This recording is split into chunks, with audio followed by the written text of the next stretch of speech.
Hello everyone, कैसे हो आप सब। आई होप सभी अच्छे होंगे और अपना प्रॉपर तरीके से रिवीजन भी कर रहे होंगे। तो देखिए, लास्ट वीडियो में हमने चैप्टर 7 को कंप्लीट कर लिया था। तो आज हम चैप्टर 8 से स्टार्ट करेंगे। तो हमारे चैप्टर 8 का क्या नाम है? Binomial theorem.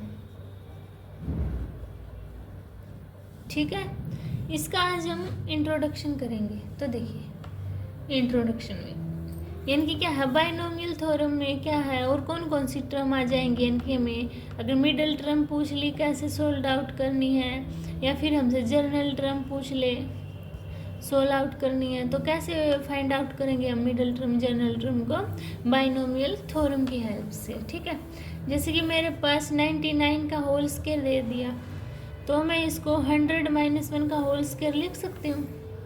अगर मेरे पास 98 की पावर क्यूब दे दी, तो इसको मैं 100 माइनस में 2 का होल स्क्वायर लिख सकती हूँ। अब 98 की पावर 4 दे दी, तो इसको 100 माइनस 2 की पावर 4 ये लिख सकती हूँ, है ना। तो अब हम इनको कैसे सोल्व करेंगे? तो इनको सोल्व करने के लिए हम बायनोमियल थ्योरम की हेल्प लेंगे। ठीक है, तो देखो हमारे बायनोमियल थ्योरम में क्या होती है,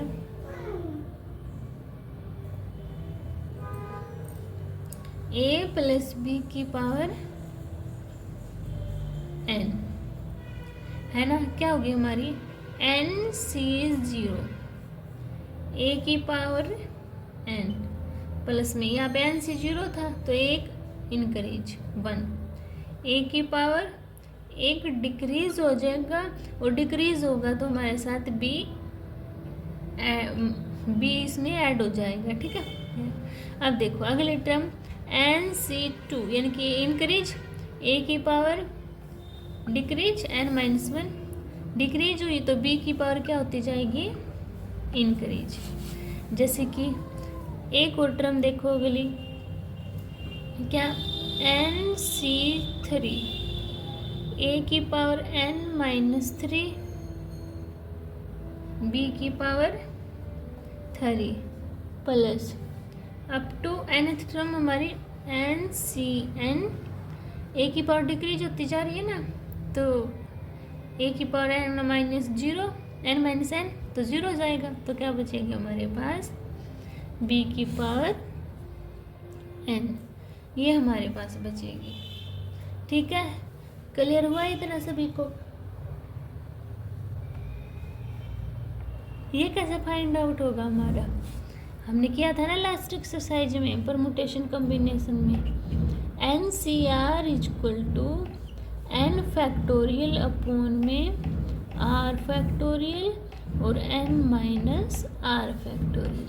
इस फार्मूले से ये सोल्व होगा। ठीक है, अब देखो, अब हमारे पास a प्लस बी की पावर n, अगर ये क्या हमारी सभी समीशन का है, तो यहाँ पे सबसे पहले समीशन साइन लगा दिया।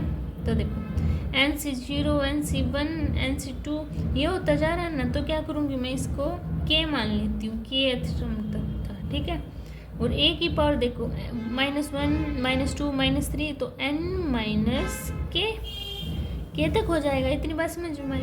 अब b की पावर देखो 1 2 3 4 5 n तक, तो n के क्या माना है मैंने, k। तो टर्म्स कहाँ तक हमारी n तक है, और कहाँ से स्टार्ट है, k इक्वल टू 0। ठीक है, तो ये हमारी टर्म k इक्वल टू 0 तक है। n की वैल्यू k माननी है ना, यहाँ पे नीचे वाली, तो देखो ये वैल्यूज ये 1 2 3 k मान लिया, तो NCk। अब a की power n-1 n-2 n-3 up to, तो n माइनस k, b की पावर इंक्रीज हो रही तो लास्ट में b की पावर k। तो ये हमारा है, या फिर हम इस फॉर्मूले से बायनोमियल थ्योरम में वैल्यूज निकाल लेंगे। ठीक है, इतना क्लियर हुआ। अब देखिए कुछ हमारी टर्म एंड कंडीशन है, उनको देखते हैं। तो देखिए हमारा केस 1 देखो, मैंने किसकी वैल्यू निकाली थी, a प्लस बी की पावर n की वैल्यू निकाली थी ना, क्या थी, NC0 a की power n plus NC1 a की power n minus 1b plus NC2 a की power n minus 2 b square up to NCn b की पावर n, ये दे रखा था। अब मान लो मेरे पास ये दे दे x माइनस वाई की पावर n, कि हम इसकी वैल्यू कैसे फाइंड आउट करेंगे। तो देखो यहाँ पे a की वैल्यू, ये हमारा केस 1 लाइट कर लो इसको, केस 1, ठीक है। a की वैल्यू x, b की वैल्यू माइनस वाई, तो इसको पुट करो, NC0 a की जगह x की पावर n प्लस में NC1 x की power n minus 1 minus y, b की वैल्यू है ना। तो NC2 a की पावर, a की जगह x, तो x की पावर n माइनस 2, b की जगह माइनस वाई का स्केयर, ठीक है। अब हम इसको देखो कैसे लिख सकते हैं, NC0 x की पावर n प्लस में ये माइनस का साइन आ जाएगा बाहर, तो लिखो माइनस NC1 x की power n minus 1y plus minus का 2 बार होगा तो इसके और पॉजिटिव हो जाएगा, तो इसको लिखो NC2 x की power n minus 2y square. तो देखो इससे क्या बात हुई हमारी, जहाँ पे ओड टर्म होगी वहाँ तो आएगा हमारा नेगेटिव और इवन टर्म पे आएगा मेरा पॉजिटिव, ठीक है। अब देखो केस 2,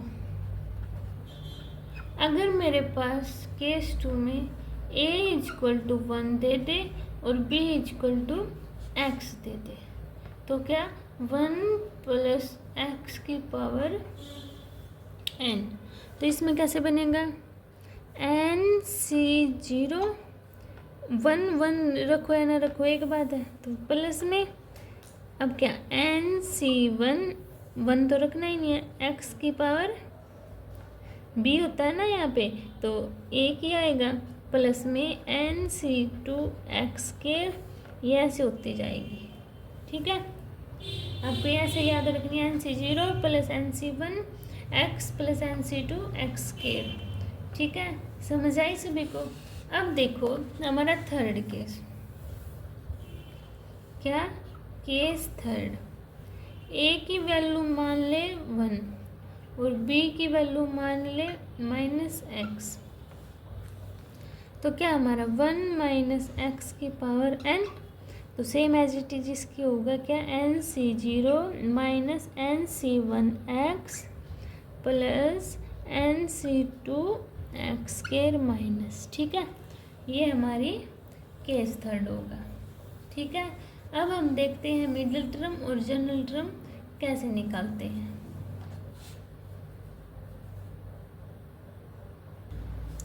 देखिए अब हमारी आती है general term and middle term, ठीक है। तो देखो जनरल टर्म को हम कैसे डिनोट करेंगे, हमारी इक्वेशन क्या थी, देखो क्या थी इक्वेशन, सबसे पहले वो लिखो a प्लस बी की पावर n, NC0 a की power n plus NC1 a की पावर n माइनस 1 b की पावर 1 प्लस NC2 a की power n minus 2 b square, ठीक है। आप सोचोगे इतना बड़ा फॉर्मूला कैसे याद होगा, तो आप इसको 1-2 बार लिखना तो आपको इजीली याद हो जाएगा, ठीक है। अब निकालनी है मुझे जनरल टर्म। जनरल टर्म कैसे निकालते हैं हम, TR प्लस 1 से। ये क्या होती है, यानी कि अगर मान लो मैंने मुझसे पूछी थर्ड टर्म कौन क्या होगी, यानी कि थर्ड टर्म कौन सी होगी, तो TR 3 + 1 यानी कि टी 4 यानी कि जो हमारी फोर्थ टर्म होगी ना वो जनरल टर्म कहलाएगी। समझ में आई बात? जैसे कि आर की वैल्यू 6 दे दी तो हमें पूछा है कि जो हमारी जनरल टर्म कौन सी होगी, तो टी 6 + 1 = t⁴ यानी कि जो 7th टर्म होगी ना वो हमारी जनरल टर्म होगी। ठीक है, समझ में आई बात? अब देखो r + 1th टर्म तो कैसे निकालेंगे हम? n से 0 ये है ना तो इसको NCR लिखेंगे। a की पावर देखो n n-1 n-2 डिक्रीज होती जा रही है तो यहाँ पे n-r इसको ऐसे भी जैसे कि देखो ये वैसे तो ये सेकंड टर्म है पर क्या है ये 1 माइनस हो रहा है, थर्ड टर्म 2 माइनस हो रहा है। देखो इसमें n में से करना -r-1 जैसे कि ये हमें सेकंड टर्म निकालनी है ना तो क्या है a n-r होगा। ठीक है, इसको ध्यान रखना। b की पावर इंक्रीज होती जाए तो b की पावर r मानेंगे। ठीक है, इतनी बात समझ में? ये हमारी जनरल टर्म निकालने का फॉर्मूला यूज होगा। अब हमारी आती है मिडिल टर्म। इनकी मिडिल टर्म कौन सी होगी? तो इफ n इज इवन, अगर हमारा n इवन है तो मिडिल टर्म इज, तो क्या फॉर्मूला यूज करेंगे हम? n/2 + 1th term. ठीक है, एग्जाम्पल से करें। कैसे एग्जाम्पल से? जैसे एग्जाम्पल दिया मेरे पास x + y⁴ 8, यहाँ पे x + 3y लिख लो, 3y⁴ 8। ठीक है, तो देखो हम कैसे निकालेंगे? n की पावर इवन है तो 8/2 + 1 तो क्या हुआ 2 4 जा 8, 4 और 1 5th यानी कि 5th टर्म हमारी क्या होगी? मिडिल टर्म होगी। ठीक है, इतनी बात क्लियर हुई? अब देखो अगर हमारा दे दे, यहाँ तक नोट हुआ? देखो अब हमारा दे दे इफ n इज ओड यानी कि हमारा n ओड दे दिया तो हमारी मिडिल टर्म क्या होगी? n + 1/2th टर्म और n + 1/2 + 1th टर्म। ठीक है, यानी कि क्या होगा? जैसे कि मेरा एग्जाम्पल दे दिया x + 2y⁴ 7 दे दिया मुझे,